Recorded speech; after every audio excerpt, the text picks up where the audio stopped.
Bueno, yo soy Yansat Norma Beatriz, nací en Campo Grande, en la colonia. Mi familia está compuesta por 7 hermanos, mis padres, y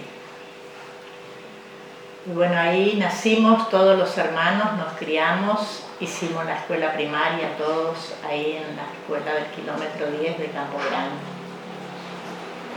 Y bueno, nos desarrollamos trabajando en la chacra, crecimos cultivando, cosechando y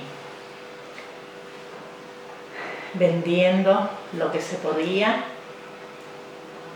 y compartiendo en familia en la colonia, donde una época que era muy lindo vivir en la comunidad porque todo se compartía,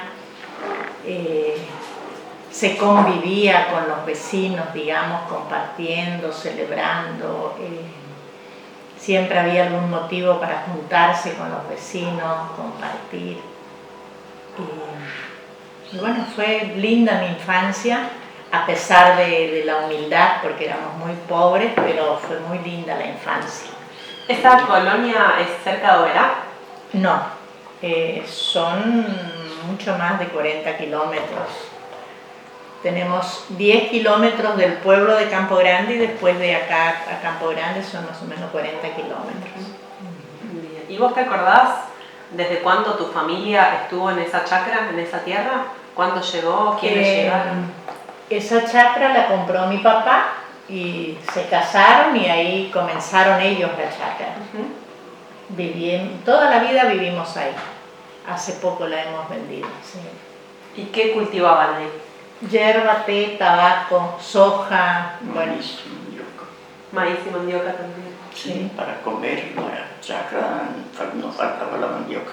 Y el poroto tampoco. Y el poroto, batata. Maíz, se criaba gallina, chancho, vaca de leche, los bueyes para arar. ¿Y quiénes trabajaban en la chacra? Y mi papá y nosotros, todo. El que podía carpilla iba a carpilla. Había eso. Los grandes y los chicos. Los grandes y los chicos. Las mujeres. Nosotros casi jugando íbamos aprendiendo la labor de la chacra, porque siempre se acompañaba y entre jugar y trabajar aprendimos a cultivar y a carpir la tierra y a cosechar todo tipo de producción. Era como un juego, aparte competíamos entre los hermanos para, por ejemplo, quién ordeñaba la vaca, quién trataba primero los chanchos, quién encontraba el nido de gallina para juntar huevos. Todo eso, bueno, lo hacíamos con... Es un aprendizaje que uno lo adquiere sin darse cuenta cuando vive en la chacra. ¿Y se acuerdan cuántas hectáreas más o menos tenía esa chacra? 25 hectáreas. ¿Tenían títulos de la propiedad de la tierra? Y pienso que sí. El título se lo hizo mamá después que falleció mi papá, porque mi papá fallece cuando yo tenía 16 años y bueno, y después mamá tramitó e hizo el título de la chacra. Porque, bueno, yo terminé, por ejemplo, 7º grado y estábamos en la colonia, nadie salió a estudiar. Éramos 3 hermanas, las primeras éramos 3 mujeres y mi hermana mayor se había venido a trabajar a Oberá y mi hermana menor se había casado, entonces yo era la mayor, digamos, de los chicos que estábamos en casa y bueno, además de trabajar en la chacra, nosotros participábamos mucho en la comunidad. Mi papá era muy solidario, entonces siempre estaba trabajando en la escuela, en la iglesia, construyeron una iglesia ahí trabajando con una cooperadora familiar, ¿no es cierto?, de la comunidad. Y yo ya iba a cumplir los 16 años, hice la confirmación. Y entonces ahí comencé una vida de mucha participación a pesar de las limitaciones. Toda esa movida o esa fe que se transmitía en aquel momento, que era más bien impulsada por una catequesis de amor al prójimo, de dignificar al hombre, ¿no es cierto? Estaba en boga el libro, bueno, la doctrina social de la Iglesia. Entonces a mí me movilizó mucho y comenzamos a trabajar. Además de que me confirmé automáticamente, empecé a dar catequesis a los chicos. Entonces visitaba a los vecinos, hacía que se integren más a la Iglesia. Y ahí surgió lo que fue el movimiento agrario. Automáticamente me mandaron, porque en ese momento los padres eran los que decidían, me mandaron a un encuentro de formación de catequista que se daba en El Dorado. Me acuerdo que estuve por 9 días en ese encuentro. Fue una formación muy linda, pero una formación con un abanico de conocimientos y de salir a integrar a la gente ese amor al prójimo, mirando todas las condiciones del prójimo, ¿no es cierto? Entonces, y de ahí volvimos, estaba el padre Cherepá, ¿no es cierto?, que tuvo mucha influencia en el movimiento agrario y empezamos a participar. Ya venía, digamos, formándose el movimiento agrario. Yo era muy joven, entonces no tenía mucho conocimiento de qué y por qué, ¿no es cierto?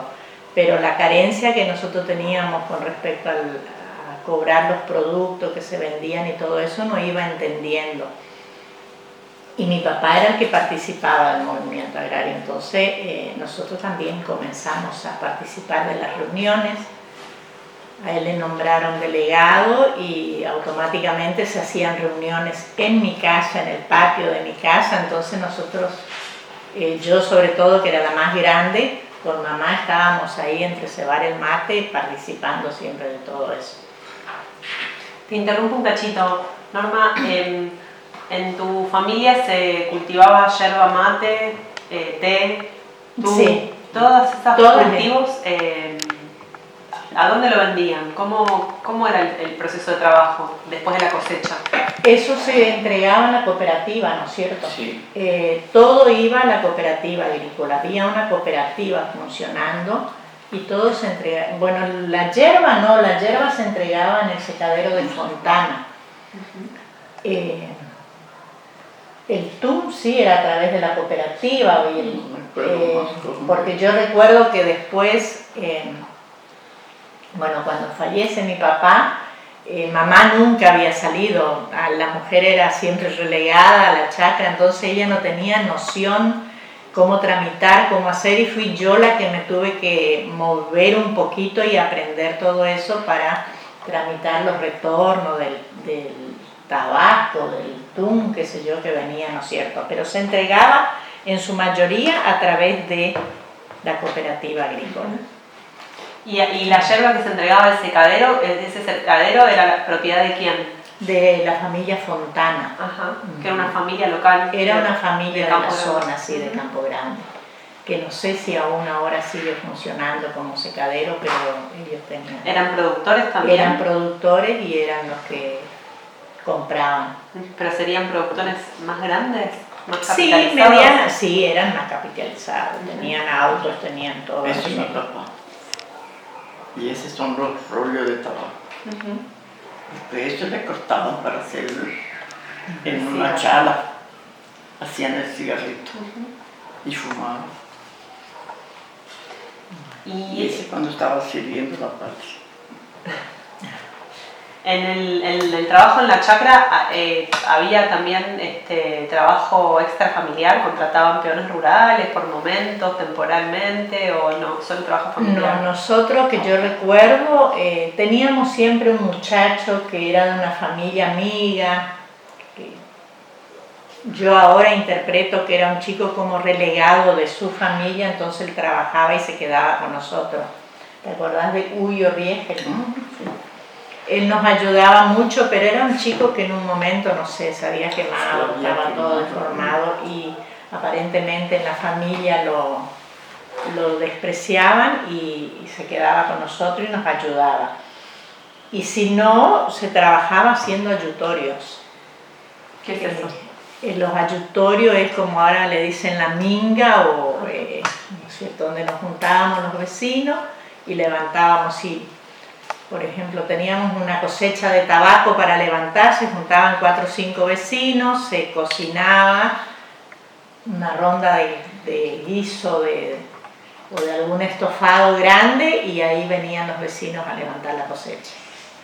Esos ayutorios, ese trabajo comunitario sería, ¿no? Sí. ¿Cuándo comenzó? Bueno, yo eso tengo. Desde que me acuerdo era así. ¿Cómo apareció la iniciativa de hacer este trabajo comunitario en la colonia? Y yo creería que era común antes que los vecinos hicieran eso, porque yo, o sea, lo que recuerdo era eso, ¿no? Bueno, van a venir los vecinos, los tíos fulano, mengano, vamos a cosechar el soja, vamos a cosechar el tabaco. Era siempre así solidario, que yo recuerde siempre, ¿no es cierto? Después, por supuesto, terminó todo eso porque era... Pero y entonces, en paralelo, había un trabajo impulsado por el movimiento rural cristiano que tenía que ver con el trabajo en las escuelas, que vos comentabas, donde participaba tu papá, ¿o era parte de la misma...? Era la iniciativa, o sea, por ejemplo, en la escuela donde yo fui, los maestros que venían eran siempre de otras provincias, venían y vivían en la escuela. Entonces esos maestros pasaban a ser parte de la familia, siempre eran bienvenidos en la casa, siempre qué sé yo, compartíamos todo, y mi papá tenía esa impronta de ser muy solidario, de estar siempre para trabajar en la comunidad, y bueno, así se construía la escuela, se sostenía la escuela y se sostenían las iglesias en las colonias, ¿no es cierto? Con el trabajo solidario de la comunidad. Y así era también para juntar cuando había... O sea, el trabajo cada familia lo hacía en la chacra. Cultivábamos, por ejemplo, 5.000 plantas de tabaco, pero cuando estaba a punto de cosechar solo no se podía. Entonces tenían que hacer el ayutorio de los vecinos. ¿Y cuál era, si se acuerdan, el problema con los precios de lo que vendían, de los cultivos? Algo mencionaste. Y bueno, y nunca era un precio justo. Siempre te daban un poquito. El tabaco era muy injusto porque te hacían 4 o 5 clases y siempre te la bajaban. Por ejemplo, vos clasificabas las mejores hojas, la segunda, la tercera, y ellos te rebajaban más, cosa de sacar provecho, ¿no es cierto? Ellos, o sea, los acopiadores, y nosotros siempre nos quedábamos con, encima que lo pagaban mal, lo hacían de mala calidad, ¿no es cierto?, el tabaco. ¿Los acopiadores son los mismos del secadero? Claro, los que acopiaban, y a veces no, había otros acopiadores, porque yo recuerdo, no sé bien cómo funcionaba eso, que había un primo ceferino que había comenzado a acopiar tabaco y creería que acopiaba para otra empresa, ¿no es cierto? Y entonces ellos, para sacar ventaja, siempre reducían las clases de los tabacos. Las hierbas te pagaban un poco, a cuentagotas, ¿no es cierto? Y siempre el precio muy bajo, y así todo. El té más de una vez cosechamos y tiramos el té en la calle porque no nos querían pagar lo que correspondía. Y bueno, entonces esa era la lucha, precio justo, los títulos de la tierra, que casi nadie tenía título. Mi mamá, ya te digo, logró después que falleció mi papá. O sea que también había reclamos por Claro, los por los títulos de tierra. Que eran ocupantes fiscales. Claro. ¿Y se acuerdan el nombre de alguna de las empresas yerbateras o de las industrializadoras de la yerba mate? Fontana tenía el secadero, y después yo me acuerdo que Tabaco era Nobleza, algo así se llamaba, una empresa que... Pero después, sinceramente, no recuerdo porque, bueno, Aita era el acopiador de té, la Ita. La Ita, que es un secadero que está en Campo Viera. Ahí iban a copiar el té allá para traer. Después apareció Aspitarte, eso ya era más ahora al final, ¿no es cierto?, otro copiador de té. Bueno, ¿y qué se acuerdan ustedes de los inicios en el movimiento rural cristiano? De cómo empezaron a participar en el movimiento rural. Yo, por ejemplo, no participé en el movimiento rural cristiano. Mi participación era como catequista, pero era un trabajo similar, ¿no es cierto? En nuestra zona no se sentía tanto el trabajo del movimiento rural cristiano. Todavía, yo creo que cuando llegaron ahí ya llegaron como el movimiento agrario, la mayoría de los dirigentes, porque yo me acuerdo que era muy importante toda la movida, la catequesis, que vendríamos a ser como unos trabajadores sociales en esa época en la comunidad. Y me acuerdo Susana Benedetti, que ellos sí eran impulsores y movilizadores del movimiento rural cristiano, pero era en la zona de Alberdi, allá en Campo Grande como que no se sentía eso todavía. ¿Y de sus inicios en la participación en el MAM, cómo se suman a participar del movimiento agrario misionero? ¿Cómo y cuándo, no? Y bueno, y mi papá, allá por el 73, 72 seguramente, cuando se empezó a formar, él participó, porque me acuerdo que había dirigentes en la colonia más adelante, que era don Ireneo Lopus, ¿te acordás? Sí, don Lopus. Y bueno, y mi papá siempre estaba en contacto con esa gente.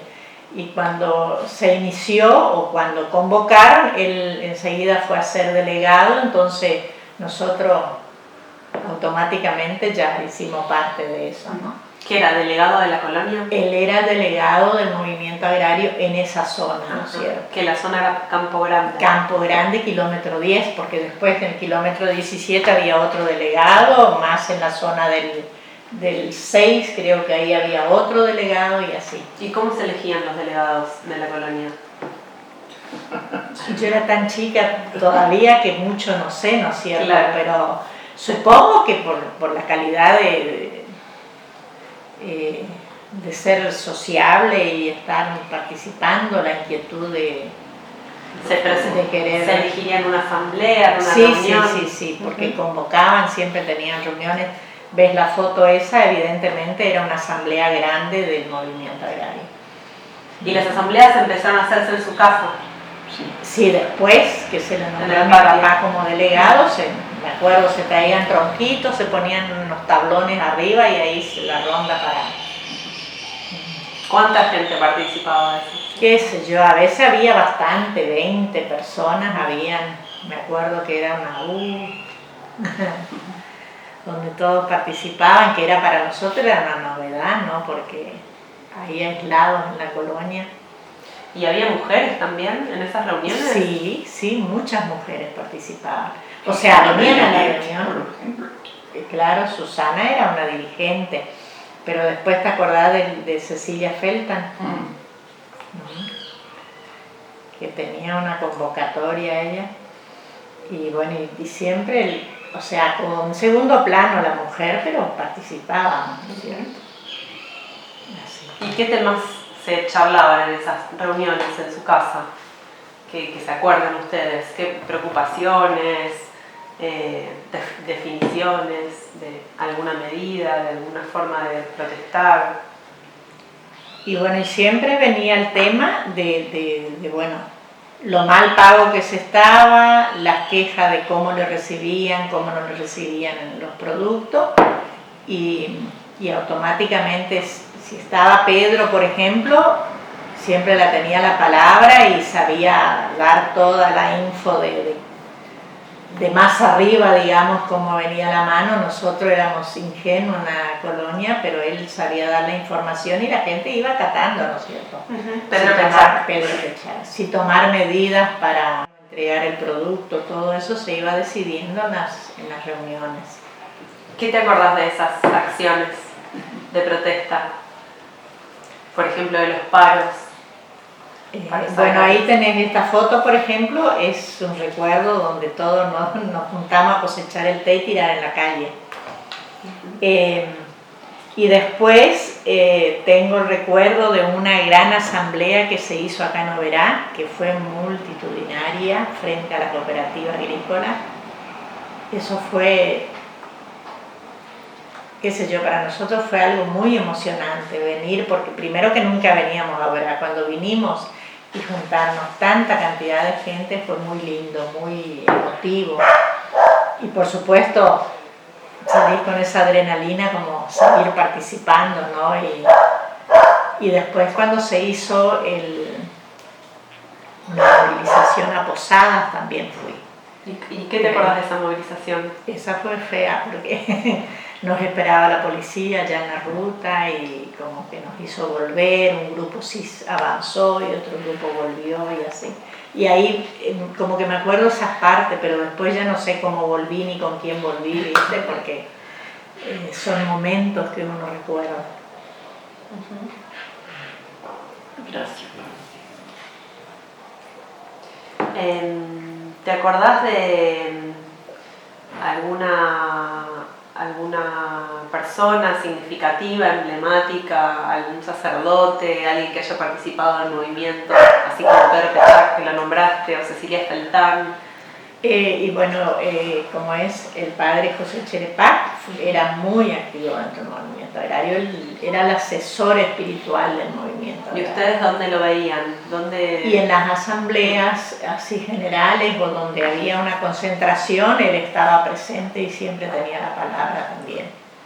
O sea que había asambleas en la colonia, en este caso en el patio de no tu sé, casa. En el patio de mi casa no, pero en las asambleas cuando eran más grandes, cuando venían distintos grupos, eran los núcleos de base y cuando se juntaban eran varios.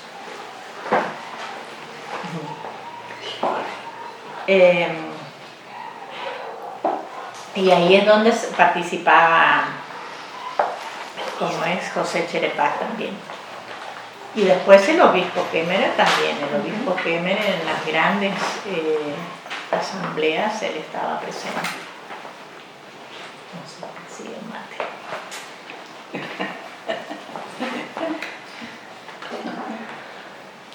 Y él me mira seguro, ¿qué está haciendo esa vieja acá? ¿Vos tenés algún recuerdo acerca de cómo era, a quién estaba dirigido el reclamo? ¿A quién le hacían reclamos por las mejoras en los precios, en la fijación de precios? Y al gobierno mismo le hacían reclamo porque tenía que intervenir y tomar medidas en esas cosas, ¿no es cierto? Al gobierno y por supuesto reclamándole siempre a los dueños de secaderos y de quienes acopiaban el tumo, la hierba. El tumo recibían, ahora me acuerdo, en la oleaginosa de Campo Grande. ¿Qué era la oleaginosa? Oleaginosa, y era una fábrica donde justamente eso, hacían el aceite de tumo. Y eso se cerró, no sé, no funciona más. Bueno, veníamos hablando un poco de la organización del MAM en las colonias, de las formas de la acción, de protesta, de las reivindicaciones y de la relación un poco con los gobiernos provinciales, ¿no? Que era a quien se le reivindicaba y peticionaba por, sobre todo, una mejora en los precios de lo que ustedes producían. Me preguntaba si era una organización masiva, si participaban muchas familias agricultoras, si había familias que no participaban. ¿Qué se acuerdan de eso? ¿Cómo era vivir en la colonia en la época del MAM? Y había familias que no participaban, sobre todo las familias, por ejemplo, que profesaban otra religión, los evangélicos, era muy difícil que participen del movimiento agrario, pero los demás sí participaban. Y era bastante multitudinaria la participación, por lo menos en esa colonia donde nosotros estábamos. ¿Vos tuviste la oportunidad de tener alguna experiencia de formación en el marco del MAM y del movimiento rural cristiano? ¿Instancias de formación? No, yo la formación que tuve fue dentro de la catequesis que daba la iglesia, ¿no es cierto? Pero no, en la formación del movimiento rural cristiano, no. No recuerdo. Y mi papá tampoco, porque él directamente... Sí, era una persona muy activa. Mi papá leía mucho y tenía como una inquietud social siempre, buscar el bien común, esas cosas le atraían mucho, así que... ¿Él viajaba por la provincia recorriendo los núcleos de base? No, nunca pudimos viajar mucho, o sea, él no teníamos medios tampoco, entonces con otros vecinos, en colectivo, iban a las reuniones de base, o sea, los encuentros, que serían las asambleas de delegados, ¿no es cierto? Iba a encontrarse ya sea en Campo Grande o en algún otro lugar céntrico, ¿no es cierto? Pero no había muchos medios para movilizarse. ¿Y cómo se acuerdan que empezó la persecución en el campo? Esta represión de la policía, sobre todo la policía provincial.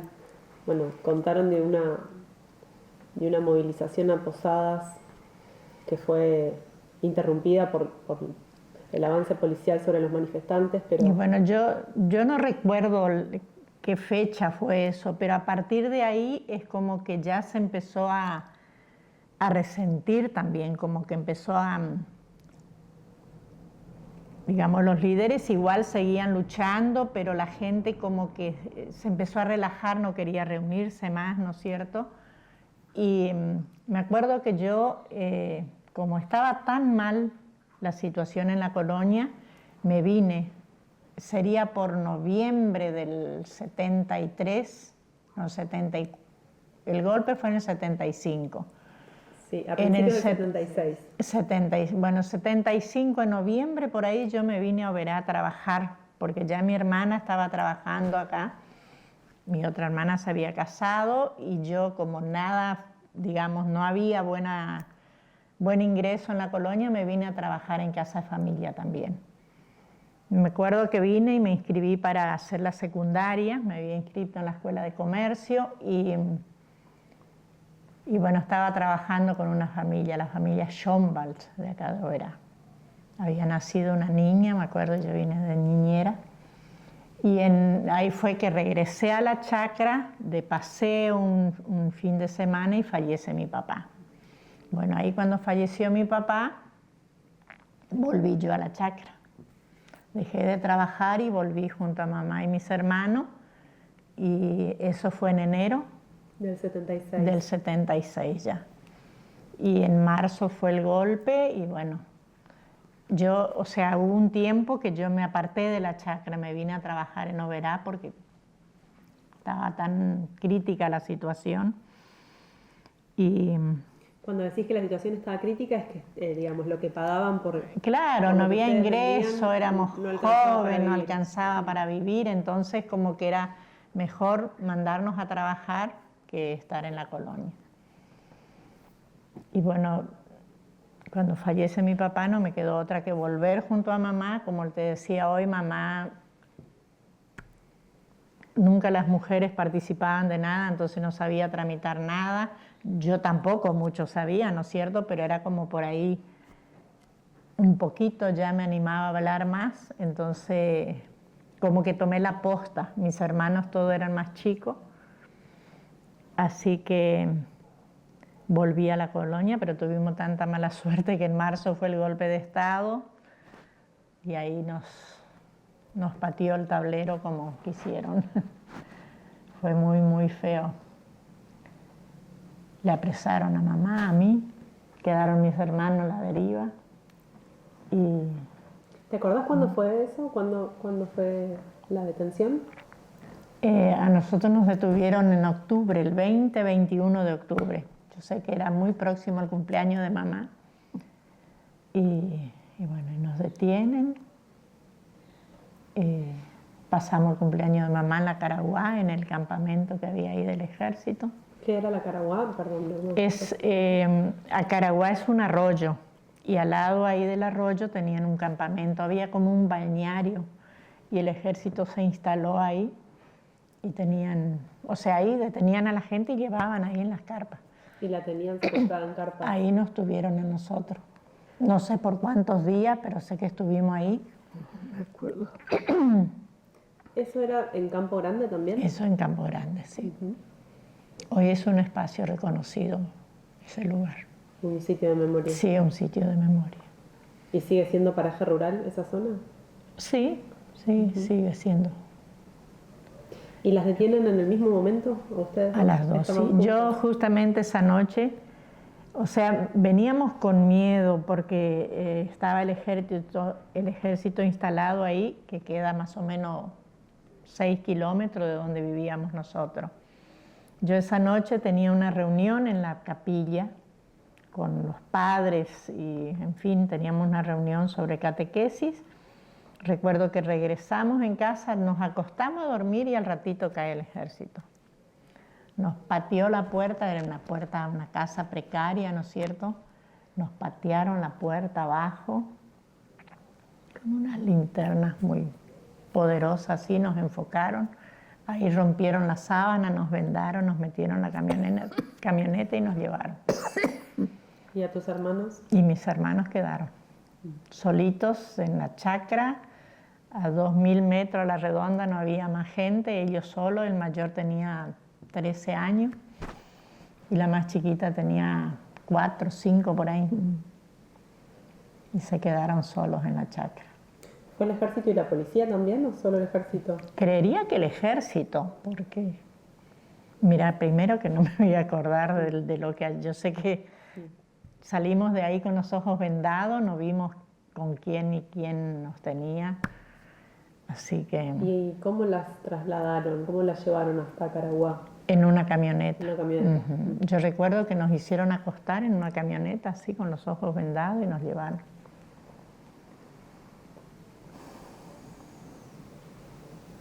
Después nos rodearon. Ahí vienen los peligrosos que nunca habíamos salido de la casa. ¿Y por qué creían ustedes que estaba pasando eso con ustedes?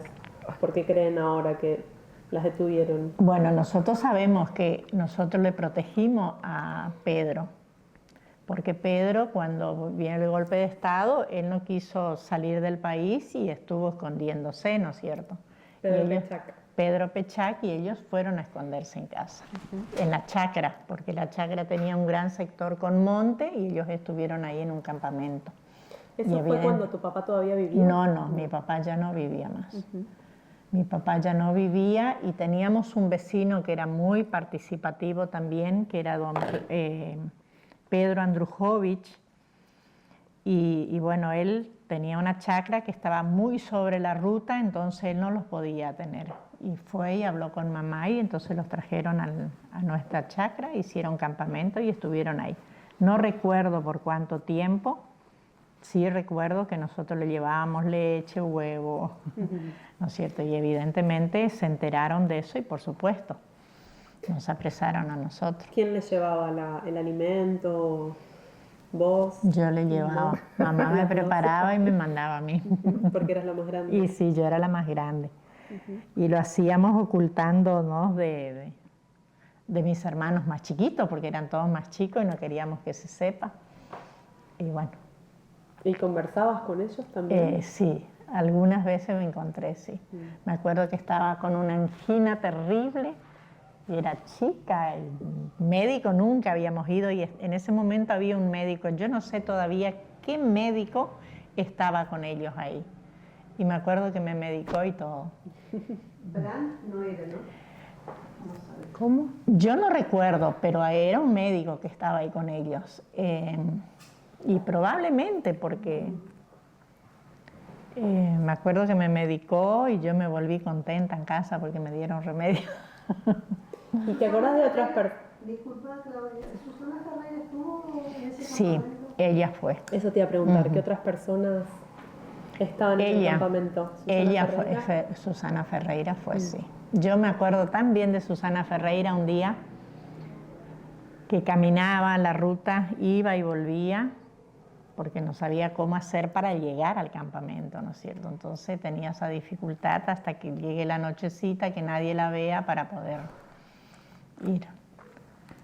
Y no sé en qué ocasión, si ella pasó por casa, si ella llegó a casa. La cuestión que recuerdo que nos había dejado un pañuelito negro, que lo tuvimos por mucho tiempo, yo tenía ese pañuelito. Pero son así recuerdos, viste, que en un momento y después no sé cómo seguían ni cómo... Pues yo nunca me acuerdo cómo mamá hacía para que yo fuera a llevarle las cosas. Me acuerdo ahí donde le dejaba, que teníamos un lugar y a veces me encontraba con uno de los muchachos, pero Muy después valientes. sí. Sobre todo muy valientes. Ujú. Y te acordás, por ejemplo, vos eras muy chica, ¿no? Tendrías 17 años. Sí, 17 años por ahí. También era una oportunidad para contarles lo que estaba pasando, para informarles, para Claro. hacerlos parte de Claro. qué estaba Claro. pasando afuera del campamento. Pero mucho no podíamos contar porque nosotros, qué sé yo, éramos muy ingenuos, no escuchábamos ni radio teníamos, porque no teníamos radio, no había tele, no había nada, así que te imaginas que le podemos contar. La comunicación mayor era por ahí con don Pedro Andrujovich, que él sí podía informar de otras El cosas. vecino. Sí.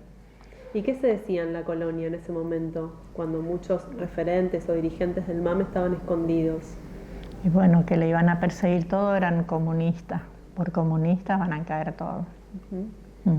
¿Dónde se escuchaban esas conversaciones? Y por ahí con la poca gente que se hablaba, porque ya se empezaba a ver como un hermetismo que nadie quería hablar ya del tema, con miedo nadie quería hablar del tema. Entonces lo único que comentaban por ahí, que son comunistas, porque eran comunistas, bueno.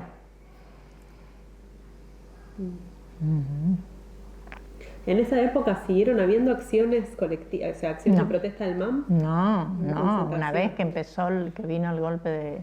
No, nadie más, si te imaginas, los principales ya habían caído presos, ya habían detenido, ya habían... yo creo que nosotros fuimos una media de los últimos, después Susana ya estaba... Sí, ella cayó después que nosotros, porque también ella se estaba yendo en distintas casas, guardándose, ¿no es cierto?, para que no la agarren. Y bueno. Cuando Ahí. las detienen en octubre del 76, están algunos días en el campamento en Sí, en Acaraguá nosotros habremos estado 3 noches como máximo, que yo recuerde. Ahí se cruzaron con otros compañeros o compañeras del Ahí MAM. escuchamos cómo tenían a gente, que estaba Lopus, estaba Irineo Lopus, estaba, bueno, Pedro Andrujovich, el hijo, Que ya los habían Chiplinki, otra gente que sentíamos que estaba ahí, pero ver no le vimos a nadie, porque nos tuvieron con los ojos vendados hasta como 15 días estuvimos así. Y bueno, y ahí nos trasladan a Posada directamente. ¿Y cómo las trasladan? ¿Te acordás eso? Como vaca, nos llevaron en un camión, nos acostaron, me acuerdo que yo iba acostada arriba a la carrocería de un camioncito, qué sé yo, serían... Con otras personas. Sí, entre todos juntos seríamos todos los detenidos más soldados. Ahí sí sé que era un soldado morochito que después tuve la oportunidad de atar cabos, y era un hombre de acá de Oberá que trabajaba donde trabajaba mi marido. Por comentarios que él hizo, me pasa escalofrío, y sí era él que estaba ahí, pero como soldado, ¿no es cierto? Hijo de colonos que tenían que hacer lo que decían los superiores. Y entonces ahí estuvieron en Posadas, estuvieron en el penal de Posadas. En Posadas nos trasladaban de un lado a otro. Me acuerdo que nos llevaron primero nos llevaron a un lugar que era horrible, parecía ser un sótano, y era como que había olor a construcción fresca, como que todo era muy fresco hecho, y húmedo, horrible. Bueno, ahí se ve que el lugar de tortura, porque ahí torturaban todas las noches. Era horrible ese lugar. Me acuerdo que nos trajeron un colchoncito húmedo sin nada arriba. Las dos, ahí estuvimos. ¿Y ellos les decían por qué estaban detenidas? Subversiva, éramos subversivas. Ellos con eso nos decían todo el tiempo, nos tenían como que gritaban, bueno, que se termine la subversión, que se terminen los subversivos, no merecen seguir vivos y todas esas cosas así psicológicas que iban diciendo, y nosotros como ratas teníamos un miedo, te imaginás que yo siempre pienso así, parecíamos pollitos mojados en la lluvia, porque sin nada de protección, ahí horrible era. Norma, ¿vos recordás dónde era ese lugar húmedo que decís? Y no. ¿Te imaginas? Tenía 17 años, nunca había ido a Posada, nos llevaron vendadas.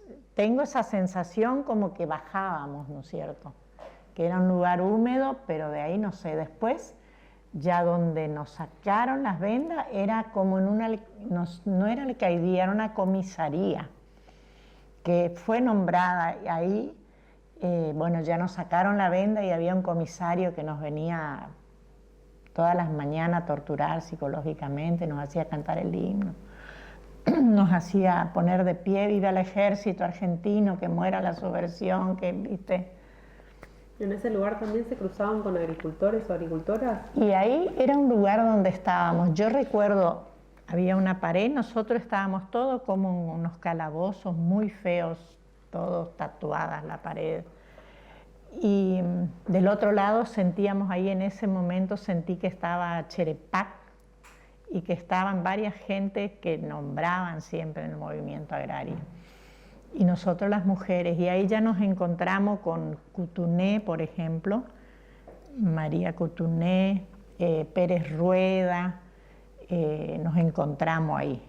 Son personas del MAM. Personas, mujeres. no, eran mujeres que estaban presas, pero no por el MAM, estaban en otra movida, digamos. La verdad que Pérez Ruedas era estudiante, ella estudiaba medicina, creo, por eso estaba presa, así que estaba en un movimiento estudiantil. La jefatura de policía capaz eran. Capaz. Y después nos trasladan, de ahí me acuerdo que el comisario dijo, de acá se van y no van a ver nunca más el sol, así nos decía. Y nos llevaron, pero nos llevaron a la alcaidía de mujeres, ahí sí nos quedamos.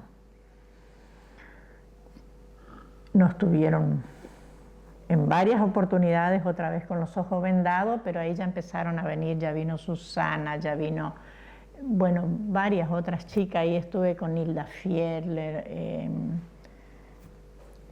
Susana Benedetti, Estrellita, no sé cómo el apellido de Estrellita. ¿Son todas compañeras del MAM? Todas, no, todas eran chicas que estaban en otra movida, digamos. ¿En otras organizaciones? Sí, en otras organizaciones, sí. Yo sé que éramos 18 subversivas en esa celda, mujeres peligrosas. Me acuerdo una vez, nos tenían primero en un calabozo chiquitito las que éramos de... que estaba Susana, estaba, sí, todas las que estábamos ahí.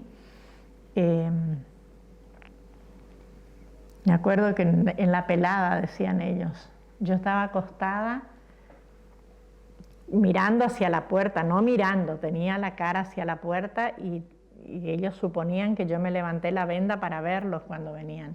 Me sacaron de ahí, me mandaron a otro calabozo más chiquitito, me ajustaron más la venda y me esposaron. Ay, era horrible.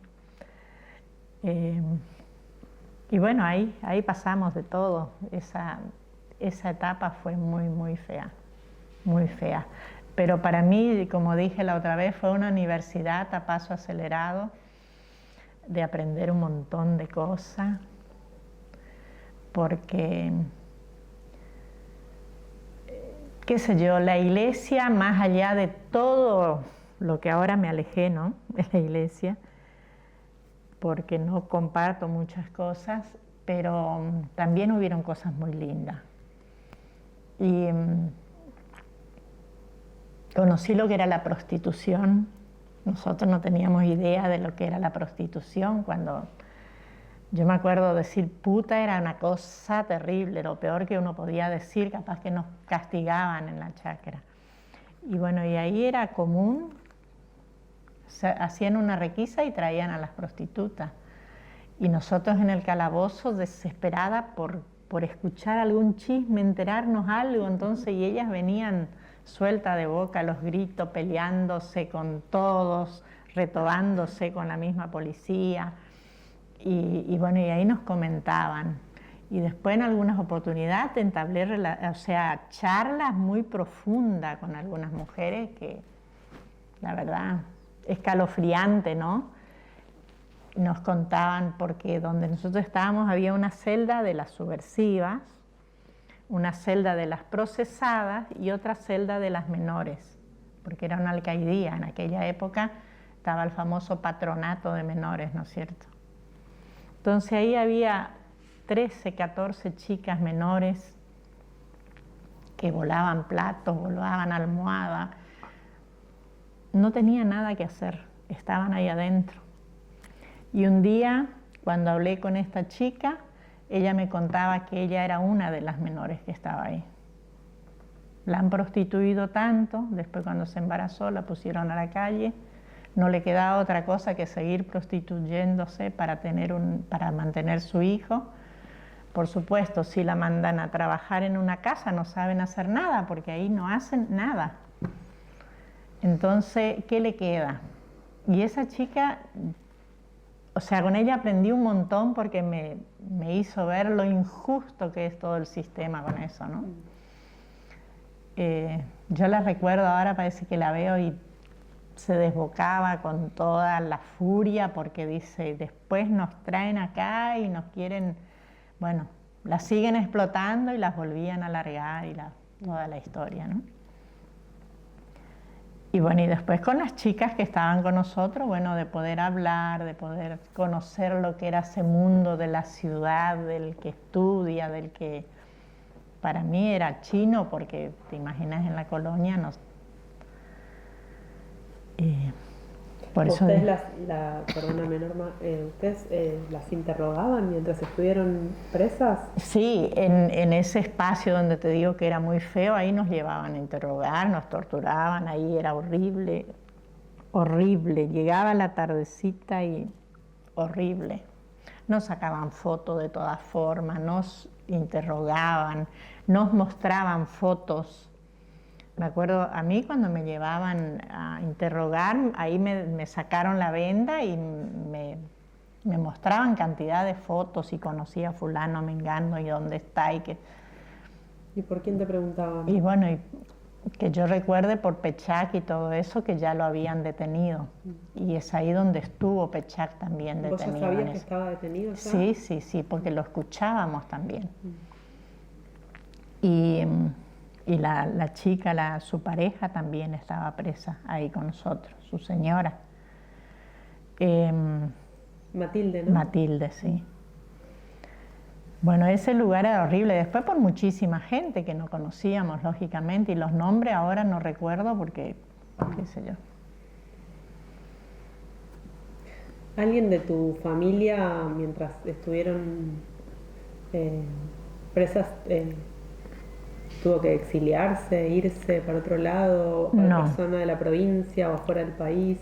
No, de nuestra familia nadie.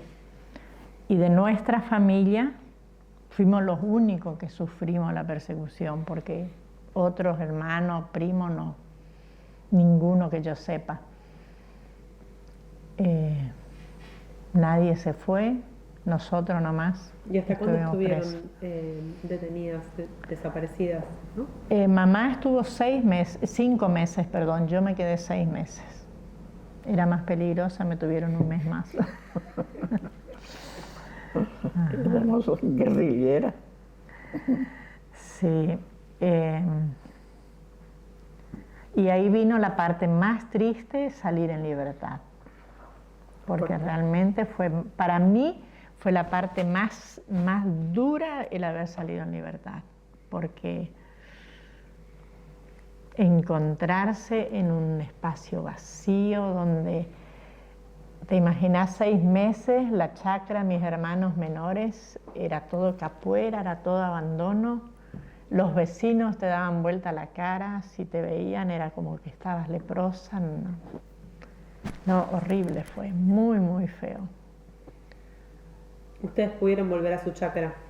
Sí, volvimos y mamá se quedó de hecho en la chacra. Yo no sé cuánto tiempo habré estado, me acuerdo que encima no hablábamos porque no era no hablar del tema, porque primero que no teníamos que contar lo que nos pasó. ¿Cómo no tenían que contar? A mí, por ejemplo, cuando me dieron la libertad, tuvo que ir mamá de Campo Grande a Posadas porque no me dejaban, era joven, viste, era muy joven para que me den la libertad y que salga sola. Y me dijeron con una ametralladora en la cabeza: lo que viste y oíste ni una palabra porque te volamos la cabeza donde sea.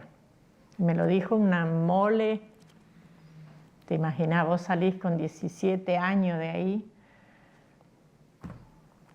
Yo por años no pude mirar así, parece que siempre tenía la ametralladora acá. Y bueno, y no hablábamos. Si subía al colectivo urbano y mi compañera de escuela hacía que no me veía, te imaginas, eso era muy triste para mí. Entonces al poco tiempo, no sé, a los cuantos meses, me vine a trabajar en Noverá. Y ahí yo siempre digo, los gestos, las palabras, cómo ayudan que uno se sostenga en la vida, porque yo vine a trabajar y no sé si por casualidad o porque intervino alguien, yo vine a trabajar con la familia Andrujovich. Elías Andrujovich, que era el dueño de una concesionaria de auto acá, que es hermano de Pedro Andrujovich, que estuvo preso. Y nunca hablamos tampoco del tema, pero él siempre actuaba de una forma muy paternal conmigo, como que me acompañó, una forma muy cálida. Entonces yo digo, bueno, ahí es como que me paré un poco. Y mi tarea era trabajar toda la semana, los domingos ir a misa con la cabeza gacha, y el sacerdote que estaba en ese momento era un sacerdote de Campo Grande también, que conocía mi historia, que después fue nuestro obispo, Víctor Arenart. Y entonces él siempre me decía, vos tenés una misa todos los días, me decía él. Y me ponía la mano al hombro y eso como que me daba fuerza y no me decía nada y no hablábamos del tema, pero había como una complicidad. Él sabía y yo me sentía como protegida, ¿no es cierto? Y así era mi vida, hasta fin de mes. Después terminaba el mes, cobraba y me iba a llevar la plata para mamá, que estaba con mis hermanos más chicos.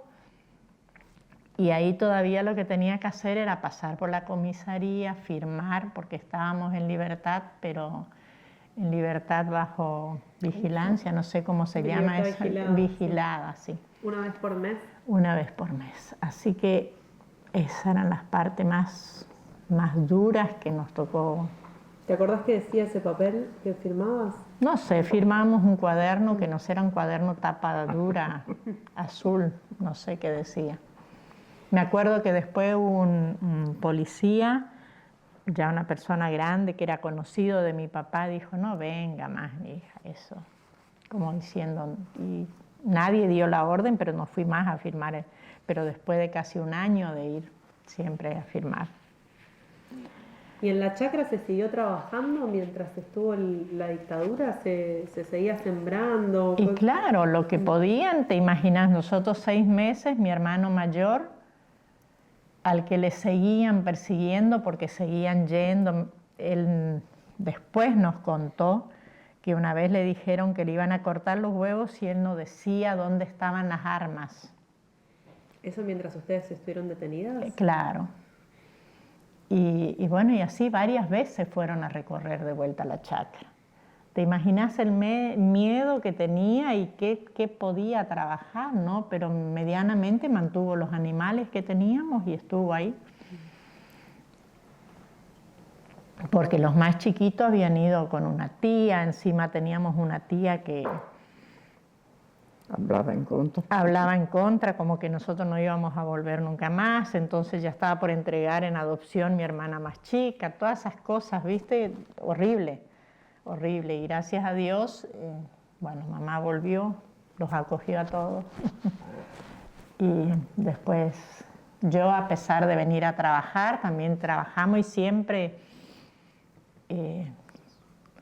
yo eso pensaba, yo vine a trabajar en Casa Familia, trabajé cama adentro. No sé si habré trabajado, sí, como 3 años seguramente trabajé con esa familia y empecé a estudiar, a hacer la secundaria. Y cuando me puse a estudiar, ¿vos querés levantarte? Perdón. Bueno, estábamos comentando sobre cómo fue volver a la chacra después de que a ustedes las liberan, que vos te viniste para Oberá a trabajar, como una forma también de buscar ingresos para tu familia, para tu mamá, que se volvió a encontrar con todos tus hermanos.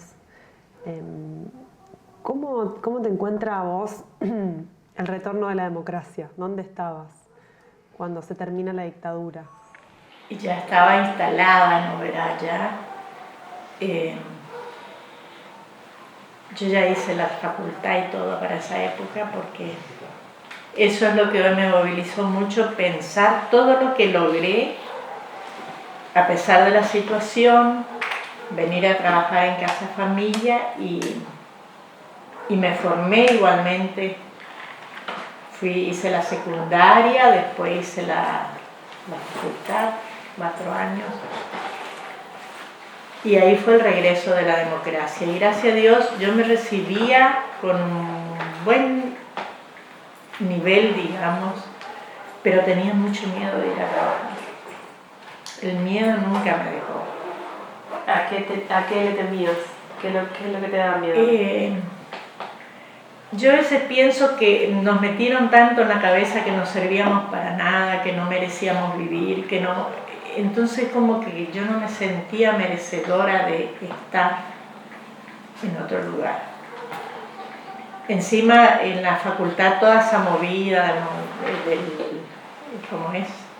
los estudiantes que se estaban organizando, que empezaban a mí me daba terror, mucho terror. Pero también conocía a quien me detuvo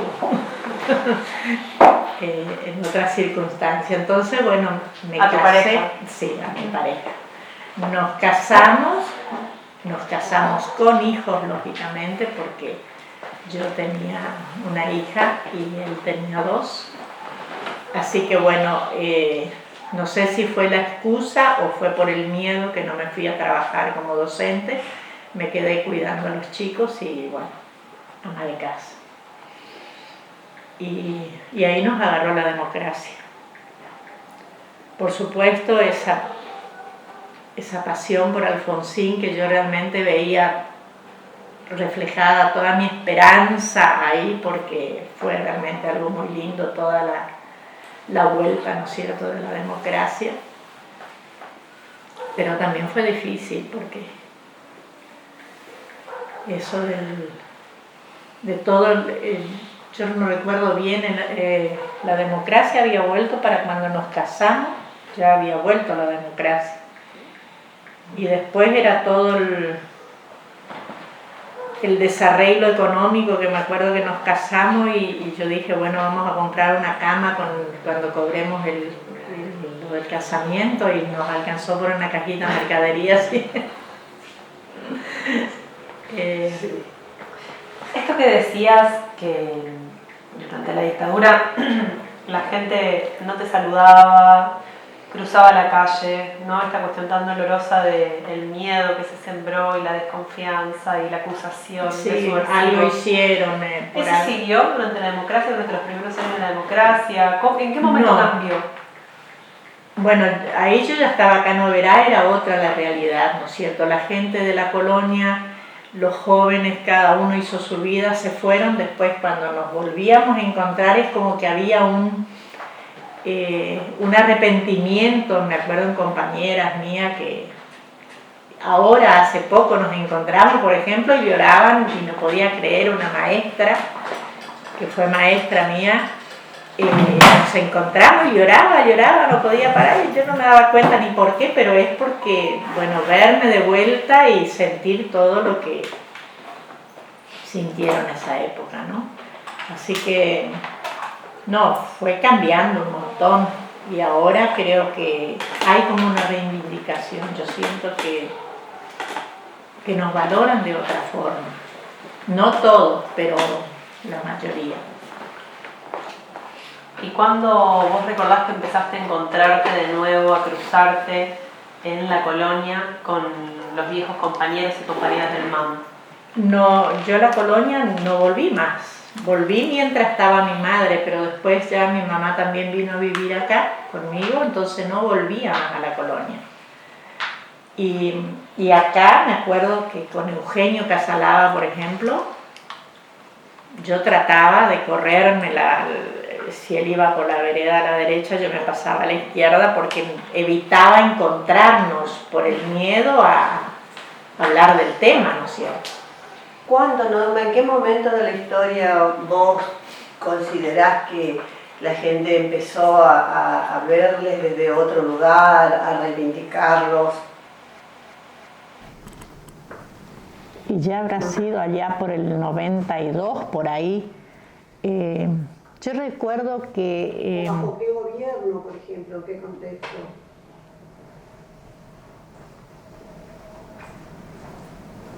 Yo la verdad que para nombrar los gobiernos soy un desastre en la época, pero yo me acuerdo de Elvira Alexenice, fue una que empezó a acercarse y a buscarnos y ahí empezamos a encontrarnos de a poquito. Y fue ahí donde empezamos a charlar y como que ahí empecé a buscar a ver si me encontraba con, por ejemplo, con Nina Somariva. Después del retorno de la democracia. Sí, después del retorno de la democracia, sí. ¿Estas compañeras que nombraste eran de la colonia, del MAM? No, de la colonia no. De la colonia no las vi más prácticamente. A los vecinos, porque... qué sé yo, cada uno hizo su vida en 15 años, te imaginas, una se fue para acá, otra se fue para acá, bueno, nos hemos dispersado todo y no nos encontramos más. Pero sí con las compañeras como Nina Somariva, Susana Benedetti, después que nos encontramos con ellas, que bueno, ahí cada vez íbamos buscando más a las compañeras para charlar y vernos. ¿Hacían encuentros, por ejemplo? ¿Se juntaban como haciendo una reunión? Bueno, con Susana, con Anita Pechac, por ahí, ¿no es cierto? Siempre quedó pendiente, Enrique decía, vamos todo a la chacra a reunirnos un día y al fin y al cabo no llegamos a juntarnos. Pero sí, entre 2 o 3 siempre nos juntamos.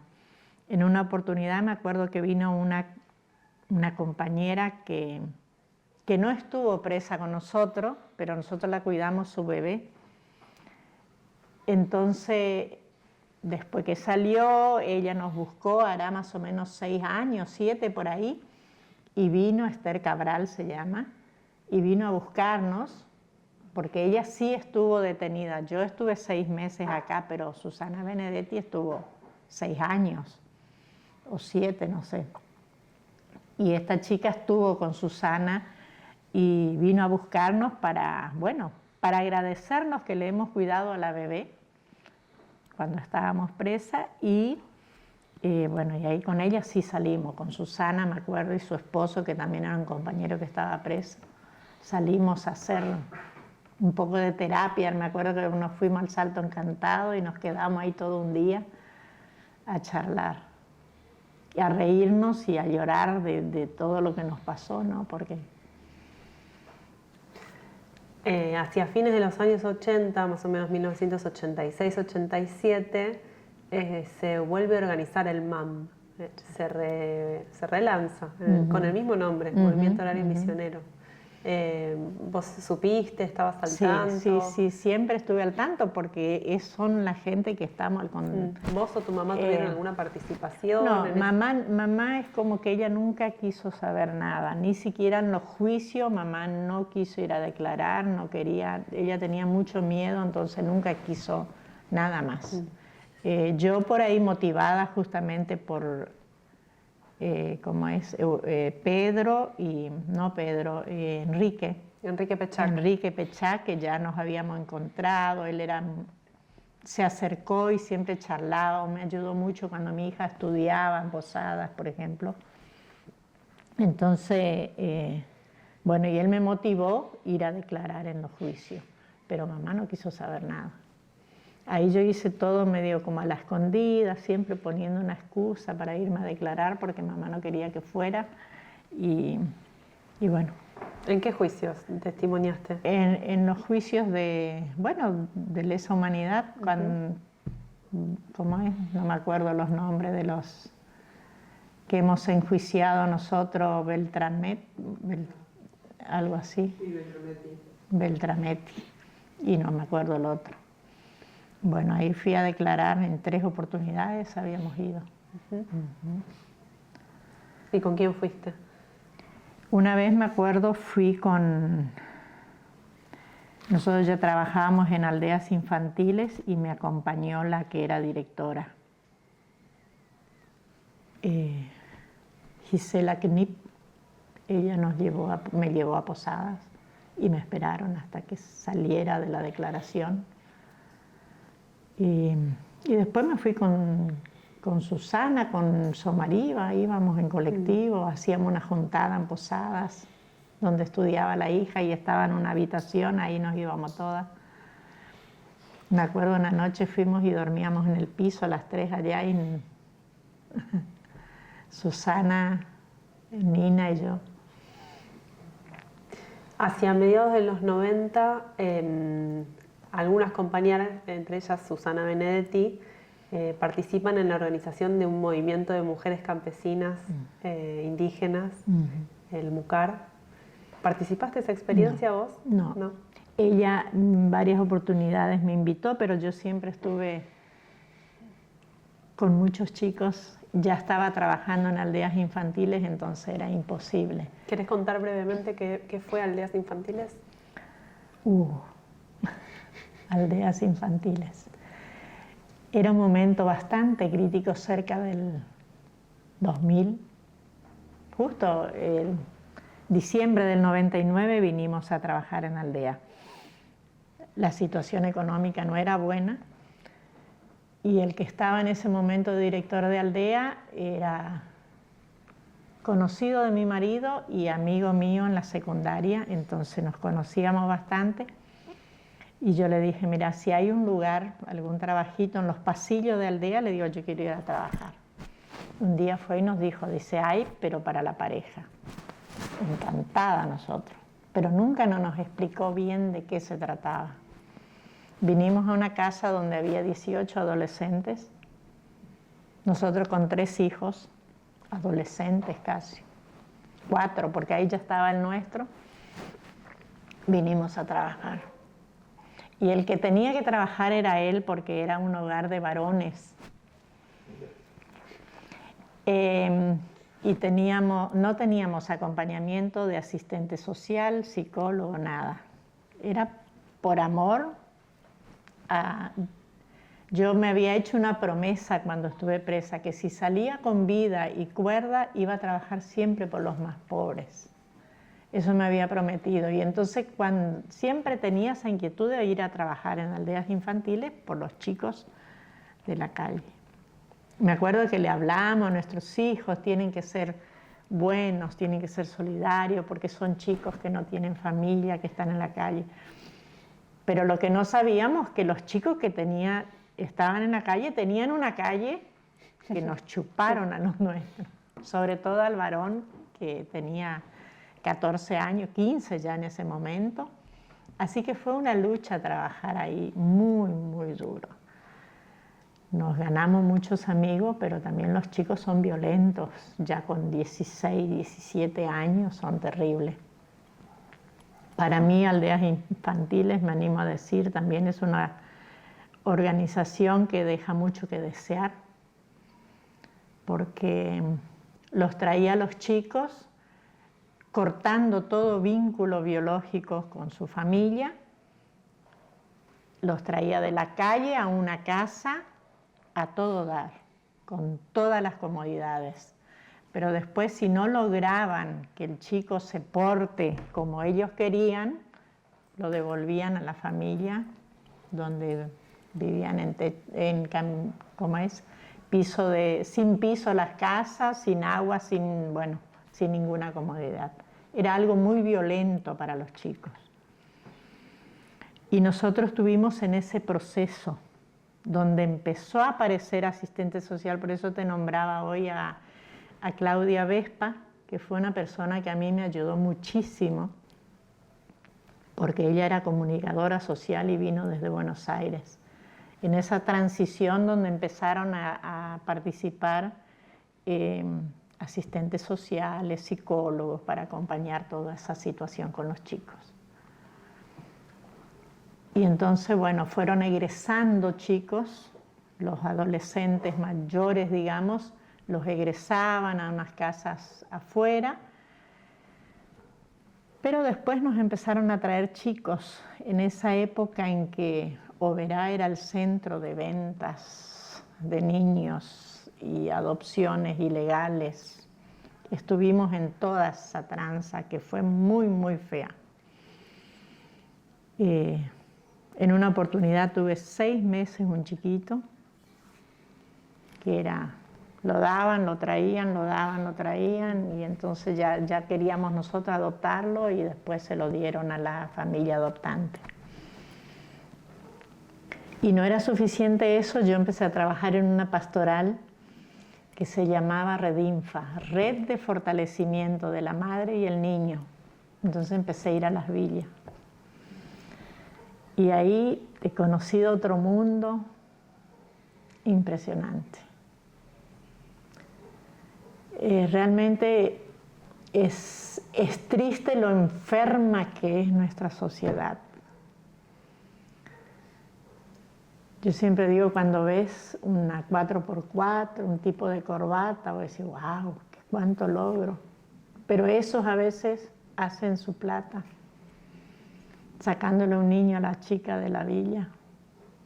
No, muy triste las cosas que he visto ahí. Que uno no, o sea, yo creo que la sociedad no se imagina el mundo que les toca vivir a esa pobre gente en la villa. Porque aparecen con una camioneta, le llevan ropa, le llevan un poco de comida y la gente se siente tan vulnerable que termina entregando a su hijo, después terminan rotas porque le llevaron al hijo, las cosas no le duran. No, cosas muy tristes.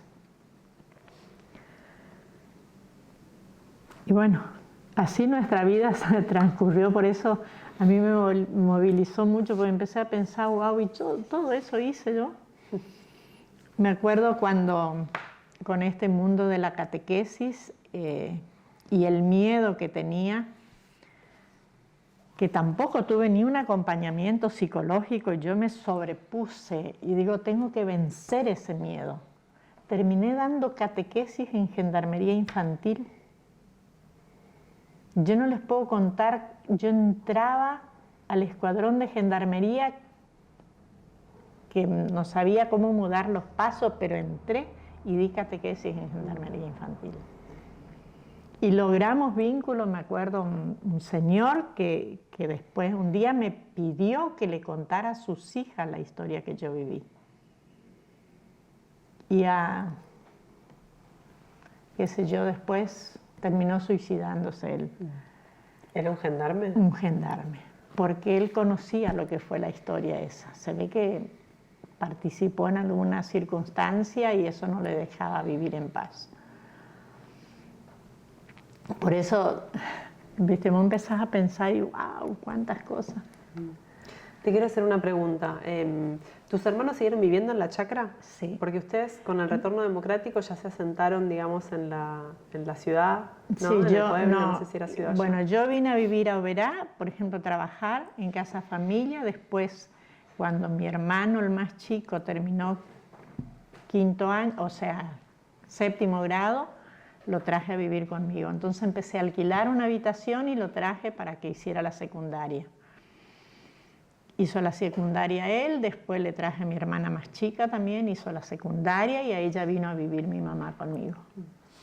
Y él quedó el mayor de los varones hasta, bueno, se casó y vivió en la chacra. Cuando tuvo su tercera hija, que también fue enferma, ahí dejó la chacra y se fue a trabajar a Posadas.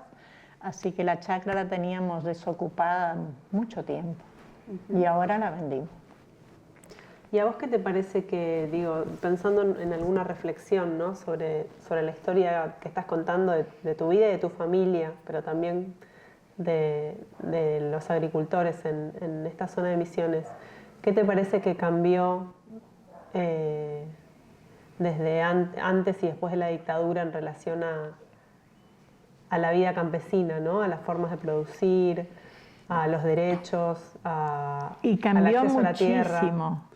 Cambió muchísimo porque la gente, o sea, el joven se decepcionó porque nunca valieron los productos, que el trabajo era casi inútil, entonces fueron egresando todo, digamos, de la colonia, vienen al pueblo. Y después todo este avance de la tecnología, digamos, del mal manejo de la producción, que es todo un comercio, ¿no? Que nos meten las semillas transgénicas y que ya la semilla propia no produce. Con ese engaño la gente empezó a consumir herbicidas, comenzó a consumir pesticidas y eso nos fue arruinando los suelos. En vez de formar al agricultor, lo deformaron. Y eso creo que son las grandes... No sé mucho, ¿no? Pero es un poco lo que pienso, que son las grandes empresas que nos desarreglan todo. Nos envenenan a todos y el productor está como a la deriva. Eso, ¿no? Bueno, no sé si quieren... Yo quería preguntarte algo. Cuando contás de aquello, porque volvemos para atrás, ¿no? Con los paisanos, ¿había relación? ¿No había relación? ¿Cómo era la relación entre la chacra y la gente indígena? O sea, ¿cómo fue esa situación también? Nosotros, o sea, yo soy hija de inmigrantes, no todos. Yo recuerdo como que siempre hubo esa discriminación. No hubo indígenas en esa zona, o sea, muy cercanas ahí. Pero yo recuerdo siempre mis abuelos ese miedo que nos inculcaban. No salgan porque hay bugres por ahí. No solo eran indígenas, sino que le decían bugres. ¿Qué es bugre? Y bugre es como despectivamente son... bugre creo que es en portugués, indio, ¿no es cierto? Y como que siempre nos generaban ese miedo. Y no, ahí nos frecuentaban, pero, o sea, yo después sí, lo que yo pude aprender siempre fue valorarlos mucho. Así claro, que... porque nos preguntábamos si había algún tipo de vínculo entre No, como no había en la comunidad, digamos, no había aborígenes ahí en esa zona, a varios kilómetros, entonces no, antes no es la comunicación tan fluida que tenemos ahora, ¿no? Claro. Entonces no había. Y entre este movimiento que se armó y los sindicatos más de peones del campo, de la yerba, ¿te acordás si había alguna...? En esa época no todavía, porque ya te digo, la cosecha de las yerbas casi siempre se hacía en ayutorio más que con empleados, digamos, con personal tarefero. Por ahí habían algunos más humildes que se dedicaban más a tarefiar, pero siempre se lo hacía en forma de ayutorio, se juntaban los vecinos, porque siempre nosotros cosechábamos la hierba nosotros mismos, ¿no es cierto? Claro, yo llego un poquitín, llegamos Que es como un trabajo comunitario, como el Sí, trabajo sí, de la sí. Minga. Eso sí, pero digo, llegó a contar más o menos cómo, no sé si llegaste a contar cómo es esto del ayutorio y eso. Sí, sí, Ah, sí, se le comenté. Bueno, Sí. buenísimo. Quizás para terminar, a mí se me ocurría como un poco la idea de hacer de esta entrevista tiene que ver con recuperar las voces, sobre todo de las mujeres que participaron del movimiento agrario, de las luchas campesinas, de la organización de los pequeños agricultores y poder documentar, ¿no? estas experiencias que muchas veces quedan más silenciadas o en un segundo plano, como dijiste vos hace un rato. Quizás, si tenés ganas, por supuesto, una reflexión final pensando que este testimonio va a quedar como acceso público a las próximas generaciones. Nada, si tenés ganas, algo. Yo quisiera que la humanidad recupere el amor por la tierra. Como hija de agricultores que fui, nosotros tenemos que valorar el suelo, la tierra yo siempre digo esto, que los aborígenes dicen la madre tierra. La tierra nos sostiene, nos alimenta, nos cura y nos abraza al final de nuestras vidas. Entonces, valoremos la tierra, cuidémosla y valoremos lo que nos da. Cultivemos la tierra, alimentémonos de la tierra saludable. Bueno, gracias. A ustedes. Ahí me tenés bailando el pericón. ¿En serio? Y acá cantando en el CEMO. Qué lindo, ¿Cuándo era el sí, CEMO acá? recuerdo. Bueno, yo no fui artista, Pero sos que no va a ser. pero mi hijo. A ver, le está la murga. Ya vos cantando y yo estaba viendo pericón. Ah, vos viste. No, y un papá músico, ¿no? Esta es la familia de mi papá. Mira, mi papá, mis abuelos y todos los hermanos de mi papá. Ay, qué lindo, todos músicos. Pásale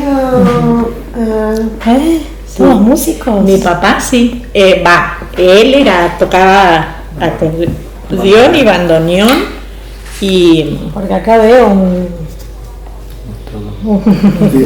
esto también. un grupo musical. Sí, sí, mi papá y el hermano tocaban. Y claro, todas músicas Esta es mi madre. europeas, supongo. Ujú. Esta es otra foto de las reuniones del MAM. Ajá. Vaya. Él tiene que ir a la orquesta y está acá dando vueltas. Bueno, las otras son fotos viejas. Plantaba y había que desbrotar, porque en cada hoja que tenía salía un broto. El broto es el gajito que sale de al lado. Despuntar también para que no crezca tan alto.